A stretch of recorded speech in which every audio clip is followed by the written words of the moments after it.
ఆగు. హీరోలా అడ్డు నిలబడ్డా లే. పిచ్చి పనులు చేసే వాళ్లకు చీమలు కూడా హీరోల్లా కనపడతాయి. ఏమిటి నీ వాగుడు? నువ్వు మా అన్నయ్యని వలలో వేసుకున్నావు. అది తప్పు, మహాపాపం తెలుసా? మా అన్నయ్యకు పెళ్ళయింది. మా వదినమ్మ సీతమ్మ కన్నా మంచిది, సీతమ్మ కన్నా గొప్పది. నువ్వు మాత్రం సోర్పణకలా మా అన్నయ్య వెంటే పడుతున్నావు. మా వదినమ్మ బ్రతుకులో చంద్ర తమ్ముడే కాబట్టి బ్రతికిపోయావు, లేకపోతే షూట్ చేసి పారేసేదాన్ని. రాజు, ఏమైంది? అవి నిన్ను ఎందుకు కొట్టింది? పెద్దవాళ్ళు చిన్నవాళ్ళని కొడతారు, ఏదైనా చేస్తారు. ఇది జరగడానికి వీల్లేదు. చంద్ర, నువ్వు పెళ్ళాడితే నా పరువు, ప్రతిష్ట, వంశగౌరవం అన్ని సర్వనాశనం అవుతాయి. నువ్వు ప్రేమగా చూసే కూతురు సుఖం కంటే అవేం గొప్పవి కావుగా డాడీ. చిత్ర, నీకు కావాలంటే నా ప్రాణాలను ఇస్తాను. ఆ త్యాగాన్ని ప్రేమ విషయంలో చూపించు డాడీ. చిత్ర, మనసు ప్రేమించేది ఒక్కసారి. మన మనసు కూడా ఒక్కోసారి మనల్ని మోసం చేస్తుంది. చంద్రకి ఇదివరకే పెళ్ళయింది. తెలుసు. తెలిసి కూడా చంద్రను పెళ్లి చేసుకోవాలనుకోవటం నీ అవివేకం, మూర్ఖత్వం. అవివేకం, మూర్ఖత్వం నుంచే నిజమైన ప్రేమ పుడుతుంది. చిత్ర, నేను చదువులకు స్టేట్స్ పంపించినందుకు చాలా పెద్ద చదివే చదివా. ఒకసారి పెళ్ళైన చంద్రాన్ని ప్రేమించాక తెలిసింది డాడీ, నేను చదివింది చాలా పెద్ద చదువని. చిత్ర, ఆ రోజు నన్ను ప్రాణాలకు తెగించి చంద్ర కాపాడాడు. కానుక ఇమ్మన్నావు, గుర్తుందా డాడీ? చంద్రకు నేనిచ్చిన కానుక ప్రేమ. చంద్రకు పెళ్ళైందని తెలిసి కూడా నేను అతన్ని ఎంతగా ప్రేమిస్తున్నానంటే అతన్ని నేనెంతగా కోరుకుంటున్నానో అర్థం చేసుకో. ప్రేమ గుడ్డిది కాదు, కానీ దాన్ని చూడలేని వాళ్ళు గుడ్డివాళ్ళు. నీ మనసు నొప్పిస్తే ఐఎమ్ వెరీ సారీ, కానీ చంద్ర నా మనసు నుంచి తప్పించలేవు. చిత్ర, నీ నిర్ణయం ఏంటో చెప్పావు. పెళ్ళైన చంద్ర నిర్ణయం ఏంటో తెలుసుకున్నావా? కబురు చేసి తెలుసుకోండి. అవునంటే మిగిలేది సంతోషం, కాదంటే మిగిలేది బాధ.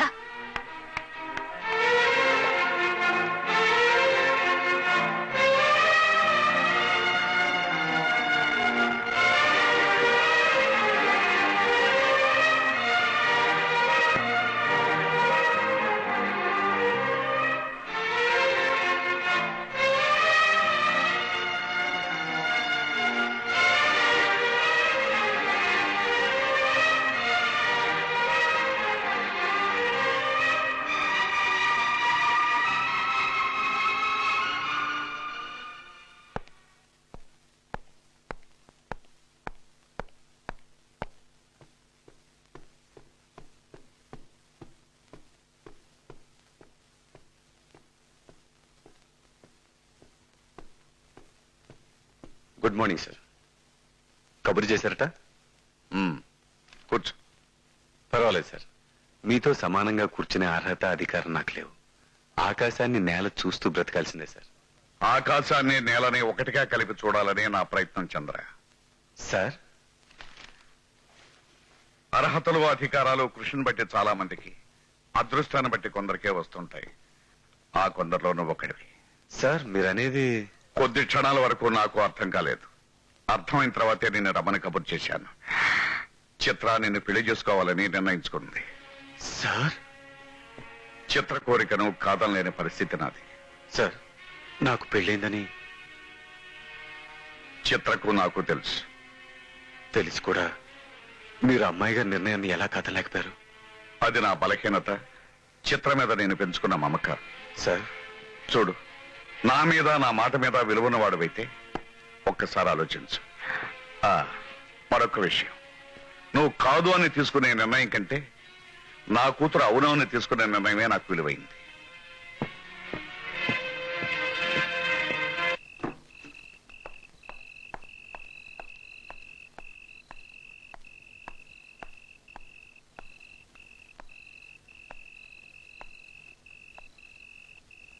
ఏమిటి, ఎవరో పోయినట్టుగా విషాదంగా కూర్చున్నారు? ఏం జరిగింది? రాజు చెప్పింది నిజమా అబద్ధమా? ఏం చెప్పాడు? ఏం చూశానో అదే చెప్పాను. ఏం చూశావు? చెప్పు. ఏం చూశానో వదిన ముందు చెప్పేదా? చెప్పరా, చెప్పు. దరిద్రుడా, చూడండి,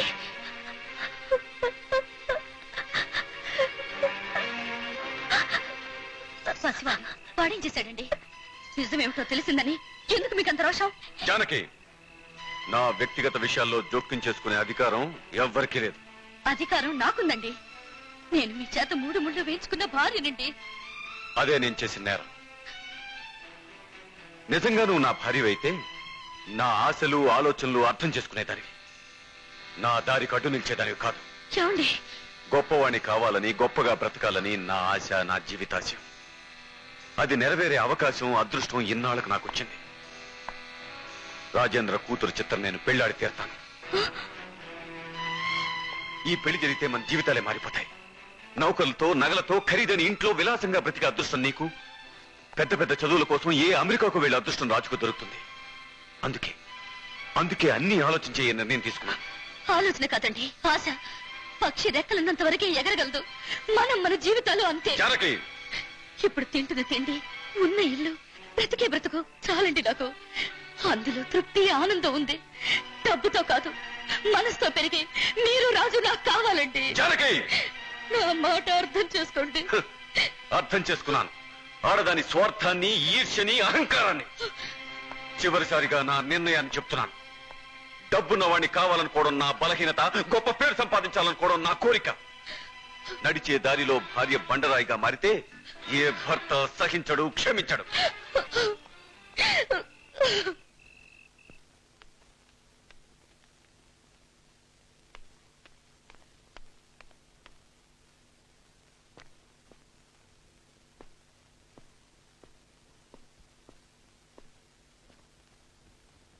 ఎవరు?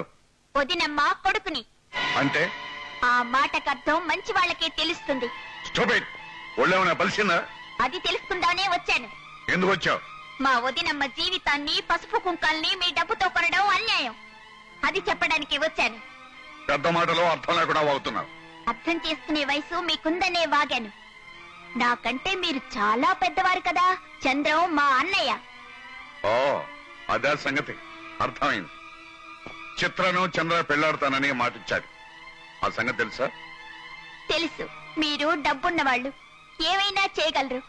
అందుకే మా అన్నయ్యని కట్టేస్తున్నారు. మనసు, మంచితనం ఉన్న మా వదినమ్మ మీకంటే ధనవంతురాలు. ఆమెకు అన్యాయం చేయడం పాపం. కళ్ళు పోతాయి. చిన్న నాలుగుతో ఎన్నెన్ని మాట్లాడినావురా? ఆ నాలుగు కత్తిరేస్తాను. కత్తిరించండి, నన్ను చంపి పారేయండి. కానీ మా వదినమ్మకు మాత్రం అన్యాయం చెయ్యకండి.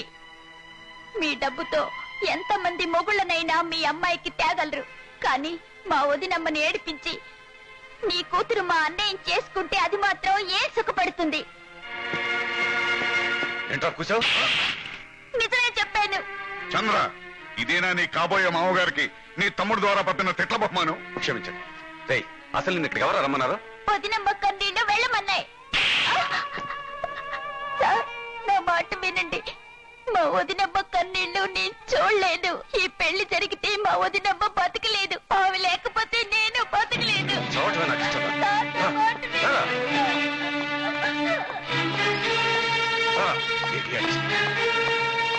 ఏమిటండి, ఏం జరిగింది? ఏం జరిగిందా? వేరేంత లేడు. వీడు రాజేంద్ర గారింటికి వెళ్ళి ఆయన నానా మాటలు అంటాడా? వీడి వయసు ఎంత, వీడి అనుభవం ఎంత? చిన్నవాడికి పెద్ద విషయాలు ఎందుకు? పెద్దవాళ్ళు పెద్ద విషయాలు చిన్నవిగా చూస్తున్నారు కాబట్టే.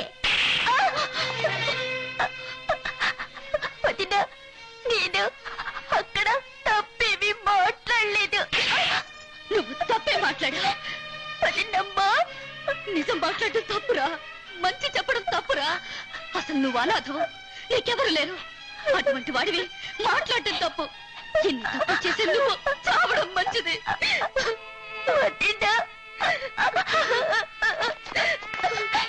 వదిన అంటానికి నువ్వు నా తల్లికి పుట్టావా? అమ్మాని పిలవడానికి నా భార్యకి పుట్టావా? నడిపై ఈ ఇంట్లో ఉండే అధికారం, హక్కు నీకు లేవు.